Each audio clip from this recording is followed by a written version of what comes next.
CM DCM ಎರಡನೇ ಬ್ರೇಕ್ಫಾಸ್ಟ್ಗೆ ನನ್ನ ಕರೆದಿಲ್ಲ. DCM CM ನನ್ನ ಕರೆದಿದ್ರೆ ಹೋಗ್ತಾ ಇದ್ದೆ ಅಂತ ಪರಮೇಶ್ವರ್ ಹೇಳಿದ್ದಾರೆ. ನಮ್ಮ ಮನೆಗೂ ಬ್ರೇಕ್ಫಾಸ್ಟ್ಗೆ ಕರಿತೀನಿ, ಎಲ್ಲವೂ ತಿಳಿಯಾಗಿದೆ, ಸಂತೋಷದ ವಾತಾವರಣ ಇದೆ. ಬೆಂಗಳೂರಿನಲ್ಲಿ ಗೃಹ ಸಚಿವ ಡಾಕ್ಟರ್ ಜಿ ಪರಮೇಶ್ವರ್ ಹೇಳಿಕೆಯನ್ನು ಕೊಟ್ಟಿದ್ದಾರೆ.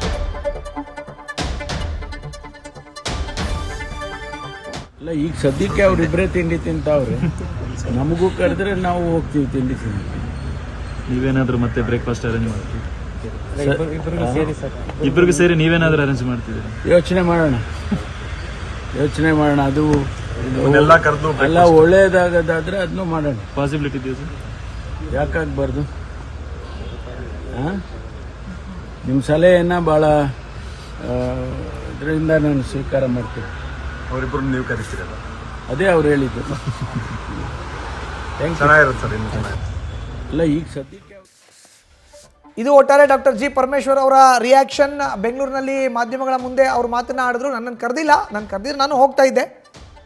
ಸೊ ಮುಂಬರುವಂಥ ದಿನದಲ್ಲಿ ನೋಡೋಣ, ನಾನು ಕೂಡ ಅರೇಂಜ್ ಮಾಡ್ತೀನಿ. ಎಲ್ಲ ತಿಳಿಯಾಗಿದೆ, ವಾತಾವರಣ ಕರೆಕ್ಟಾಗಿದೆ, ಸರಿಯಾಗಿದೆ ಅನ್ನೋ ಒಂದು ಮಾಹಿತಿಯನ್ನು ಹೇಳ್ತಾ ಇದ್ರು ಪರಮೇಶ್ವರ್.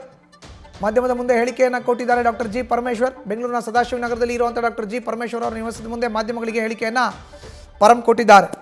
ಎಲ್ಲ ಕೂಡ ತಿಳಿಯಾಗಿದೆ, ನನ್ನೇನು ಕರೆದಿಲ್ಲ ರೀ, ನನ್ನ ಕರೆದಿದ್ರೆ ನಾನು ಕೂಡ ಹೋಗ್ತಾ ಇದ್ದೆ. ಪಕ್ಷದಲ್ಲಿ ಎಲ್ಲ ಕೂಡ ತಿಳಿಯಾಗಿದೆ, ಸಂತೋಷದ ವಾತಾವರಣ ಈಗ ನಿರ್ಮಾಣ ಆಗಿದೆ ಅನ್ನೋ ಹೇಳಿಕೆಯನ್ನು ಪರಮೇಶ್ವರ್ ಕೊಟ್ಟಿದ್ದಾರೆ. ಈಗ ಪಕ್ಷದಲ್ಲಿ ಸಂತೋಷದ ವಾತಾವರಣ ಇದೆ. ಸಿಎಂ ಮತ್ತು ಡಿಸಿಎಂ ನನ್ನ ಕರೆದಿಲ್ಲ. ನ್ಯೂಸ್ ಫಸ್ಟ್ ನಿರ್ಭೀತಿಯಿಂದ ನಿಮ್ಮ ಪರವಾಗಿ.